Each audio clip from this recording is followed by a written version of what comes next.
a desperate widow, a wealthy rancher. A marriage built on necessity, not love. Or so they thought.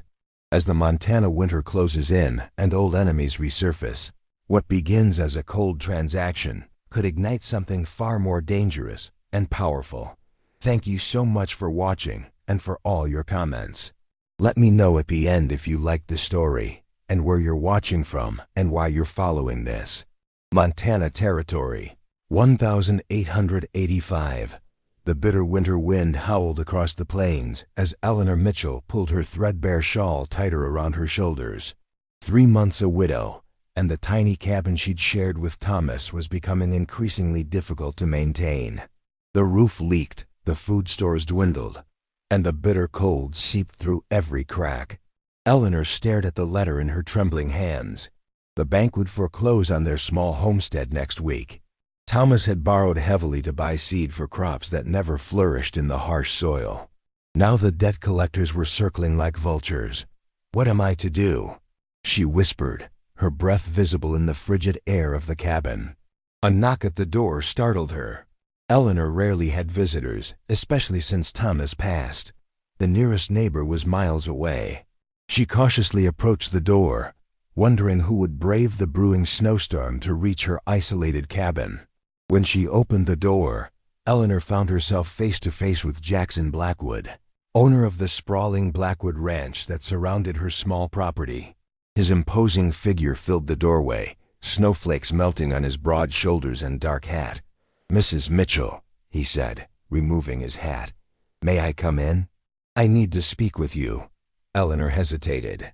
Jackson Blackwood had tried multiple times to buy their land when Thomas was alive. Thomas had always refused, determined to make their homestead successful despite the odds. But Thomas was gone now, and Eleanor was alone. "Of course, Mr. Blackwood," she finally said, stepping aside. Jackson entered, his gaze sweeping around the sparse cabin. Eleanor felt a flush of embarrassment at the visible signs of her struggle: the nearly empty pantry, the pale catching drips from the leaking roof, the thin blankets piled on the bed. "I'll be direct, Mrs. Mitchell," Jackson said, standing by the meager fire. "I've heard the bank's foreclosing next week." Eleanor stiffened. "News travels fast. It's a small community," he replied, "and I make it my business to know what happens around my ranch." Eleanor squared her shoulders. "Have you come to gloat, Mr. Blackwood? Or to make another offer on land that will soon belong to the bank anyway?" A hint of surprise crossed Jackson's face before his expression returned to its usual stoic demeanor. "Neither, Mrs. Mitchell. I've come with a proposition." "A proposition?" Eleanor echoed, wariness in her voice. Jackson nodded, his dark eyes fixed on hers. "I need an heir, Mrs. Mitchell. My brother, my only family, died last year. I have no one to leave the Blackwood Ranch to, and at 42, I've little interest in conventional courtship." Eleanor stared at him, confused. "What does this have to do with me?" "I'm proposing marriage, Mrs. Mitchell," Jackson said plainly. "You need a home security. I need a wife to bear an heir to continue the Blackwood legacy." Eleanor gasped, shock rendering her momentarily speechless. "Mr. Blackwood, this is highly inappropriate. My husband has barely been gone." 3 months, he interrupted. "And you're facing ruin. I'm offering you security, comfort, a good life. In return, I ask for a child to inherit what I've built." Eleanor trembled with indignation. "You speak of children as if they're cattle to be bred." "I speak practically," Jackson countered. "This isn't about romance, Mrs. Mitchell. It's a business arrangement that benefits us both. You'll have a comfortable home, fine clothes, food on the table. You'll want for nothing." "Except love," Eleanor whispered. Something flickered in Jackson's eyes. "Love is a luxury many can't afford, especially in this harsh territory. I'm offering respect, security, and a position of prominence as mistress of Blackwood Ranch."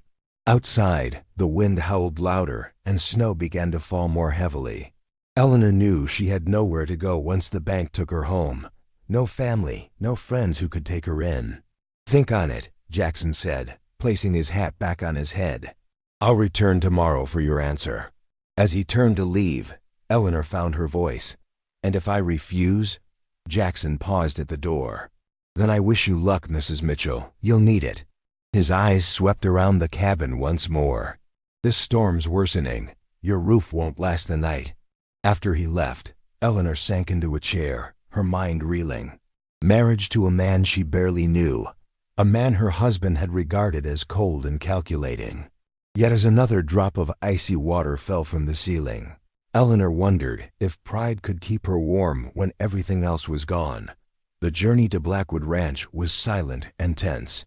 Eleanor sat rigid beside Jackson in his sleigh, her few possessions packed in a trunk behind them. The snow had stopped, but the temperature had dropped further, making each breath painful. "We'll be there soon," Jackson said, breaking the silence that had stretched for miles. Eleanor nodded stiffly, still struggling to believe she had accepted his proposal. The previous night, as the roof had given way in 2 more places and her fire had died to embers, with no more wood to burn, the reality of her situation had become painfully clear. Pride wouldn't keep her alive. "Your land fetched a good price," Jackson continued. "I purchased it from the bank this morning." "Paid your husband's debts in full?" Eleanor turned to him in surprise. "You bought our land?" "Why, it borders my property," he answered simply. "It makes sense to incorporate it into the ranch." But Eleanor sensed there was more to it. "Thomas always said you wanted our water rights." A slight smile curved Jackson's lips. "Your husband was an observant man." "Yes, the creek on your property would be valuable to expand my eastern grazing lands." "So this arrangement gives you everything you want," Eleanor said bitterly. "The land, the water, and an heir." Jackson's gloved hands tightened on the reins. "And it gives you shelter, security, and status as my wife. I'd say we both benefit, Mrs. Mitchell." "Blackwood," she corrected quietly. "I suppose I'm Mrs. Blackwood now." The ceremony had been brief and businesslike at the small church in town that morning. The pastor had looked disapproving at the hasty wedding of a recent widow, but a generous donation from Jackson had silenced any objections. As they crested a hill, Blackwood Ranch came into view, and Eleanor couldn't suppress a gasp. The sprawling main house was 3 times the size of any building she'd ever seen in Montana Territory, with smoke curling from multiple chimneys. Several outbuildings and barns formed a small settlement around it, and beyond stretched fenced pastures and grazing lands as far as the eye could see. "Welcome to your new home," Jackson said, a note of pride in his voice. As they approached, Eleanor noticed several people emerging from the buildings, watching their arrival with curious expressions. "The ranch hands and house staff," Jackson explained. 20 men work the ranch year-round, more during busy seasons. Mrs. Cooper runs the household with 2 maids. There's also a cook, a stable master, and a foreman. Eleanor's anxiety grew.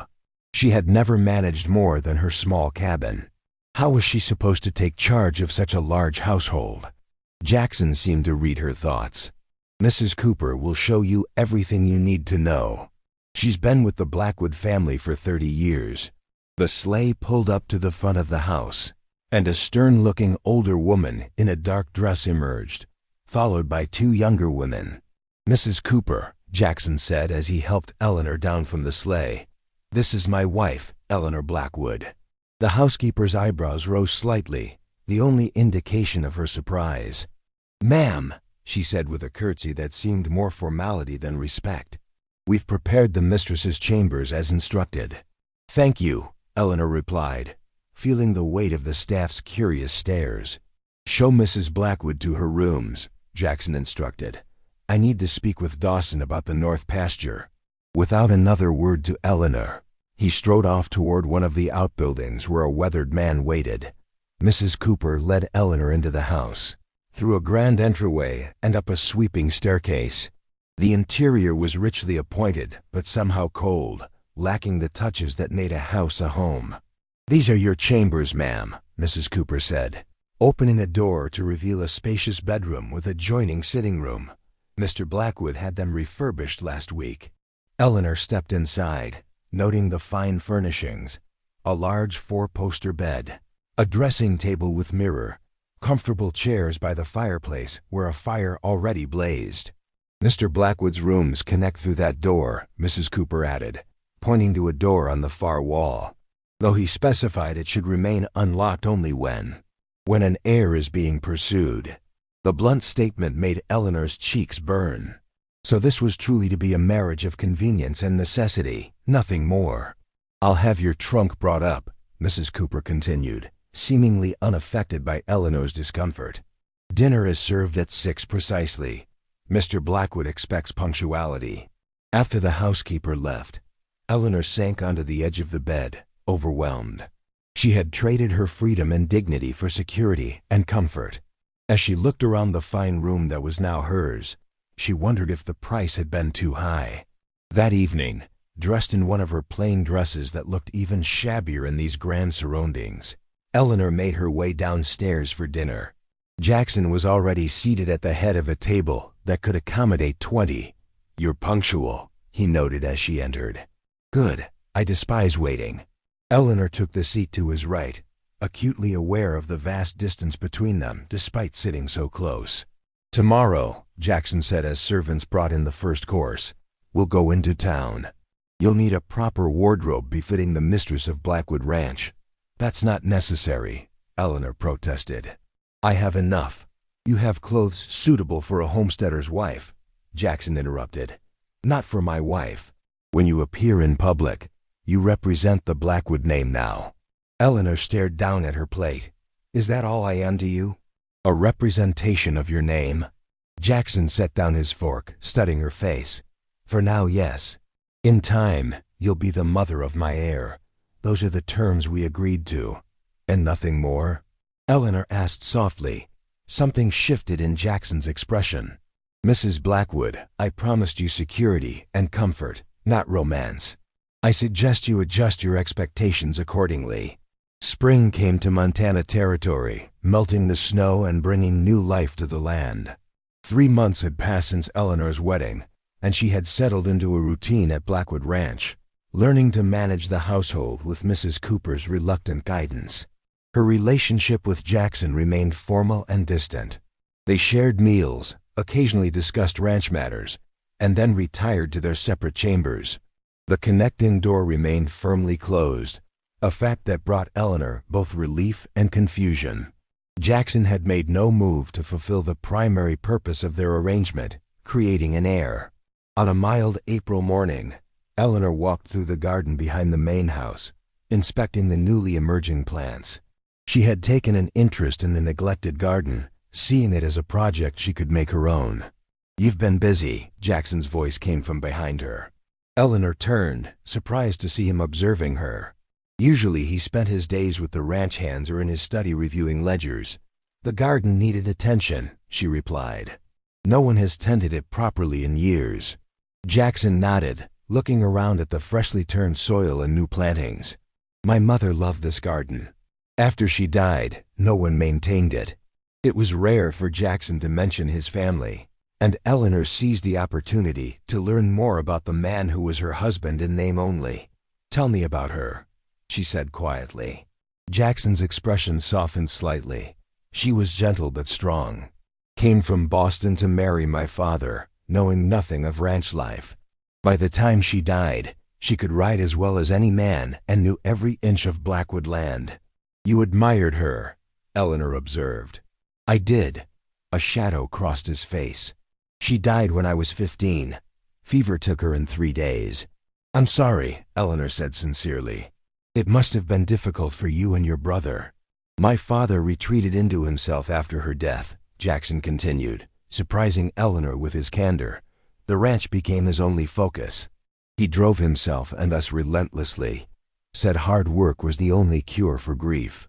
"That's a lonely cure," Eleanor said softly. Jackson's eyes met hers. "Perhaps, but it built Blackwood Ranch into what it is today." A comfortable silence fell between them, the first they had shared. Eleanor found herself studying Jackson's face, noticing for the first time the faint lines around his eyes that appeared when he wasn't scowling. "I've been meaning to ask," she ventured, "about the eastern pasture, the one that borders the former Mitchell property. Have you started using the creek water yet?" Jackson raised an eyebrow. "You're interested in ranch operations?" "I'm your wife," Eleanor replied. Shouldn't I understand what sustains our home? A flicker of surprise crossed Jackson's face. Most women wouldn't concern themselves with such matters. I'm not most women, Mr. Blackwood. Before I married you, I worked alongside my husband every day. I understand the importance of water rights in this territory. Jackson considered her for a moment. No, we haven't redirected the creek yet. Dawson believes we should wait until after the spring runoff. Eleanor nodded. That's wise.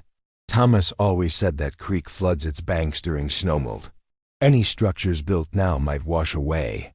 Jackson's expression changed, a new respect appearing in his eyes. Your husband was right. I hadn't realized you were so knowledgeable about the land. There's much you don't know about me, Eleanor said quietly. Before Jackson could respond, Dawson, the ranch foreman, approached at a hurried pace. Mr. Blackwood, he called. Riders approaching from the north. It's the Caldwell boys. They look like they mean trouble. Jackson's face hardened immediately. Stay in the house, Eleanor, he ordered, all traces of their moment of connection vanishing. Who are the Caldwell boys? Eleanor asked, refusing to be dismissed. Trouble, Jackson replied tersely. 3 brothers who've disputed our northern boundary for years. Their father died last winter, and they've been pushing their cattle onto Blackwood land ever since. I'm coming with you, Eleanor decided, falling into step beside him. Jackson stopped short. This isn't a social call, Eleanor. These men can be dangerous. All the more reason you shouldn't face them alone, she countered. Besides, perhaps they'll be less inclined to violence with a woman present. Jackson looked as though he wanted to argue further, but the sound of approaching horses made him reconsider. Stay behind me, he conceded. They walked to the front of the house where 3 men on horseback had pulled up. The Caldwell brothers were rough-looking men, unshaven and hard-eyed. The oldest, a man with a prominent scar across his cheek, dismounted and approached. Blackwood, he growled, you've been cutting our fences. Jackson stood tall, unintimidated. Your fences were on Blackwood land, Caldwell. The boundary's clear. The ridge line marks the division of our properties. That ain't how our pa saw it, the second brother interjected from his horse. Your father and I disagreed on many things, Jackson replied coolly, but the deed and survey are clear. The eldest Caldwell's gaze shifted to Eleanor. Heard you got yourself a wife, Blackwood. Didn't believe it till now. His eyes traveled over her in a way that made Eleanor's skin crawl. The widow Mitchell, ain't it? Moved on mighty quick after your husband died. Eleanor felt Jackson tense beside her. You will address my wife with respect, Caldwell, or you won't address her at all. The third Caldwell brother laughed. Hear that, Hank? The mighty Jackson Blackwood's gone soft over a woman. I assure you, Jackson said, his voice dangerously quiet, I'm anything but soft. Now state your business or leave my property. Hank Caldwell stepped closer. Our business is simple. Stop cutting our fences, or there will be consequences. Your fences are on my land, Jackson repeated. Move them back to the ridgeline where they belong, and there won't be a problem. That waterhole's been used by Caldwell cattle for generations, Hank growled. Then you've been trespassing for generations, Jackson replied evenly. The tension was palpable, and Eleanor could see the Caldwell brothers' hands hovering near their gun belts. Without thinking, she stepped forward. Gentlemen, she said calmly, surely this dispute can be resolved without threats. Perhaps a neutral third party could survey the boundary again, to everyone's satisfaction. All eyes turned to her in surprise. Hank Caldwell's scowl deepened. This ain't women's business. It's my home, Eleanor replied firmly. That makes it my business. Jackson placed a protective hand on her arm, but didn't contradict her. My wife makes a reasonable suggestion. Judge Wilson in town could appoint an impartial surveyor. The Caldwell brothers exchanged glances, clearly thrown off by this unexpected turn. Fine, Hank finally spat. A new survey. But if it confirms what we already know, that the waterhole belongs to Caldwell land, you'll remove your men and pay for the damages to our fences. And if it confirms the boundary is where I say it is, Jackson countered, you'll respect it from now on. No more disputes, no more trespassing. Hank nodded curtly, agreed. We'll see the judge tomorrow. As the Caldwell brothers rode away, Jackson turned to Eleanor, his expression unreadable. That was either very brave or very foolish. Did it work? Eleanor asked. A slight smile touched Jackson's lips. Yes, it worked. But don't make a habit of putting yourself between me and men like the Caldwells. I was trying to help, Eleanor said defensively. I know, Jackson replied, his voice softening. And you did. Thank you. That evening at dinner, the atmosphere between them had changed. Jackson asked Eleanor about her plans for the garden, and she inquired about the ranch operations in more detail. For the first time, conversation flowed naturally between them. As they finished their meal, Jackson cleared his throat. I've been thinking, he said, an unusual hesitancy in his voice. It might be time to fulfill the terms of our arrangement. Eleanor's cheeks flushed. I see. Jackson studied her face. Unless you need more time to adjust to life here. Eleanor was surprised by his consideration. I've adjusted well enough, I think. Jackson nodded slowly. Very well. I'll come to your room tonight, if that's acceptable to you. Yes, Eleanor replied, her heart racing with a mixture of anxiety and something else she couldn't quite name. That would be acceptable. Summer brought long golden days to Blackwood Ranch. The disputed boundary with the Caldwells had been resolved in Jackson's favor.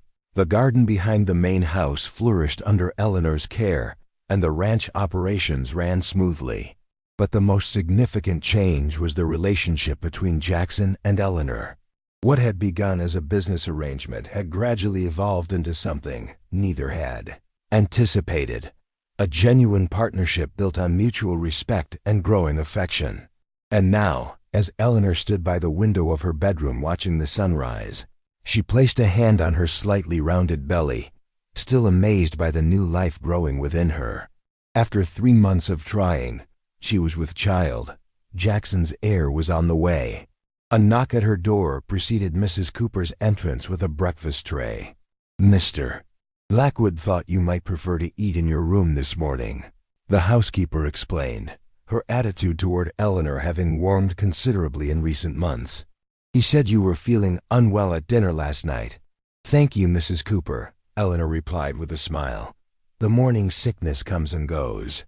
The older woman nodded approvingly. My mother always said morning sickness meant a strong baby. As Eleanor nibbled on dry toast, the only thing that seemed to settle her stomach these days, she reflected on how much had changed. Jackson had been attentive and protective since learning of her pregnancy, insisting she rest more and hiring additional help for the household. A second knock at the door brought Jackson himself, dressed for the day's work but pausing to check on her before heading out. Feeling any better? He asked, genuine concern in his eyes. Much, Eleanor assured him. It passes by mid-morning usually. Jackson nodded, approaching to place a gentle hand on her stomach. Dawson says we should expect rain later. Stay close to the house today. Eleanor covered his hand with hers. I'm pregnant, Jackson, not made of porcelain. A smile tugged at his lips. Humor me. I plan to review the preserves with Mrs. Cooper and work on the nursery plans, Eleanor conceded. Nothing strenuous. Satisfaction crossed Jackson's face. Good. He hesitated, then bent to place a kiss on her forehead, a gesture that still surprised Eleanor with its tenderness. I'll be back for dinner. After he left, Eleanor finished her breakfast and dressed for the day. As she made her way downstairs, she paused by the room they had selected for the nursery. Jackson had ordered furniture from Denver, and Eleanor had been working on bedding and curtains. It was no longer just about providing an heir for Blackwood Ranch. They were preparing for their child. Eleanor was consulting with Mrs. Cooper about the fruit preserves when Dawson burst into the kitchen, his expression grave. Mrs. Blackwood, he said urgently, there's been an accident. The boss was checking the western ravine with some of the men when his horse spooked. He fell bad. Eleanor's heart seemed to stop. How bad? They're bringing him in now, Dawson replied. I've sent for the doctor from town, but it'll be hours before he can get here. Eleanor rushed outside, her earlier promise to avoid exertion forgotten. A wagon was approaching slowly, and she could see several ranch hands supporting a figure in the back, Jackson, unconscious and bloody. The next hours passed in a blur of activity. Jackson was carried to their bedroom, where Eleanor cleaned his wounds with help from Mrs. Cooper. A deep gash ran across his forehead, and his right arm hung at an unnatural angle. Most concerning was his continued unconsciousness. "The doctor should be here by nightfall," Dawson assured her. "The boss is strong. He'll pull through." But as afternoon turned to evening with no sign of Jackson waking, Eleanor's fear grew. She sat by his bedside, holding his uninjured hand, remembering how Thomas had died after a similar fall, unconscious one day, gone the next. "Don't you dare leave me," she whispered fiercely to Jackson. "Not now, not when we're just beginning." Outside, the promised rain began to fall, turning into a violent storm that Eleanor feared would delay the doctor further. Lightning flashed across the sky, illuminating Jackson's pale face against the pillows. "I never told you," Eleanor continued, stroking his hand. "I never found the words to say how my feelings have changed. This wasn't supposed to happen. I wasn't supposed to care for you this way." A tear slipped down her cheek. "It was just a business arrangement, remember? Security for me, an heir for you.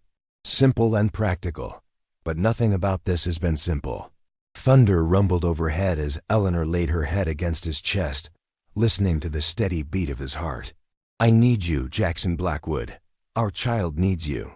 Please fight." As night fell with still no sign of the doctor, Eleanor refused to leave Jackson's side, despite Mrs. Cooper's insistence that she rest for the baby's sake. She continued talking to him, telling him about her plans for the garden, for the nursery, for their future together. It was well past midnight when Jackson's fingers switched in hers. Eleanor lifted her head, scarcely daring to hope. "Jackson?" she whispered. His eyelids fluttered, then opened slowly, his gaze unfocused at first before settling on her face. "Eleanor," he rasped, his voice weak but the most beautiful sound she had ever heard. Relief flooded through her. "Don't try to move. You've been injured." Jackson winced in pain but kept his eyes on her. "How long?" "Since this morning," Eleanor replied, wiping away tears. "The doctor's been delayed by the storm." Jackson's gaze moved to her tear-stained face. "You've been crying." "I thought I might lose you," Eleanor admitted, her voice breaking. Jackson's hand tightened weakly around hers. "Not so easy to be rid of me." A watery laugh escaped her. "I don't want to be rid of you. I want you to stay, to see our child born, to grow old with me." Something shifted in Jackson's eyes. "Eleanor, are you saying, 'I love you'?" she said simply. "I didn't mean to, but I do." Jackson was silent for a long moment, and Eleanor feared she had said too much. Then, with obvious effort, he raised his hand to touch her cheek. "When I woke and saw you," he said quietly, "my first thought wasn't of the ranch or the pain. It was relief that I hadn't left you alone." Eleanor leaned into his touch. "Is that your way of saying you love me too?" A small smile crossed Jackson's pale face. "It seems our business arrangement has become complicated." "The best things often are," Eleanor replied softly. By morning, the storm had passed, and the doctor finally arrived to set Jackson's broken arm and stitch his head wound. The prognosis was good. With rest and care, he would make a full recovery. As summer turned to fall, Jackson healed, and Eleanor's pregnancy progressed. The nursery was completed, the harvest was bountiful, and Blackwood Ranch thrived under their joint care. On a crisp October evening, they sat together on the porch, watching the sunset paint the Montana sky in brilliant hues of orange and pink.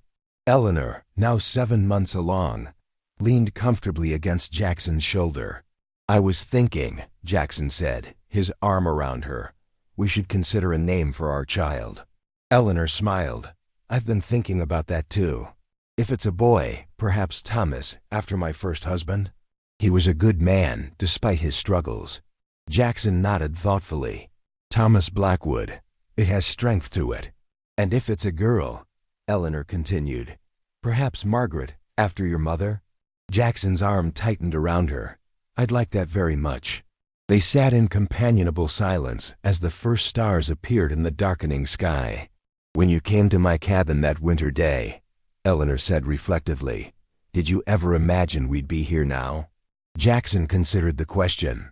I imagined an heir, he admitted. Security for the Blackwood legacy. I never imagined a partner. Someone who would change not just the ranch, but me. Eleanor turned to face him. And I never imagined I could find love again, especially not in such an unlikely arrangement. Jackson brushed a strand of hair from her face. I needed an heir, he said softly, echoing his words from that first meeting. And you needed a safe place. We found so much more, Eleanor replied, taking his hand and placing it on her rounded belly where their child kicked strongly. We found a family. Jackson's expression softened as he felt the movement. Yes, he agreed, leaning forward to kiss her gently. We found everything we never knew we needed.